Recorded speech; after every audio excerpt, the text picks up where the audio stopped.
Ku danna subscribe domin samun ingantattun bidiyoyin nishaɗantarwa a koda yaushe. Sai ku yi subscribe domin samun waɗannan. Mun gode.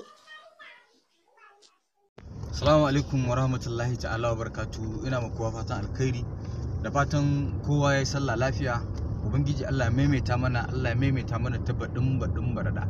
Abin da yasa ne wannan bidiyon ina so in yi wa mutane barka da sallah, kuma sannan ina so in yi wa mutane jawabi akan insha Allah za mu yi sati biyu ba mu dora muku Izzar So a Bakori TV ba, saboda na farko dai mun tafi hutun sallah sati daya, na biyu kuma insha Allah muna so mu maida muku Izzar So a minti 20.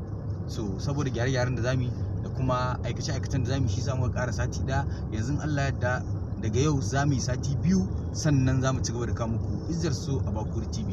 Sannan akwai babban program wanda muka fara yi, wanda za a saka muku shi yau dinnan, yau Lahadi za a saka muku shi a tashar Bakori TV domin muku barka da sallah, sannan da kuma yin sharhi akan Izzar So.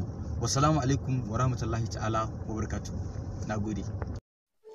Ku danna subscribe domin samun ingantattun bidiyoyin nishaɗantarwa a koda yaushe.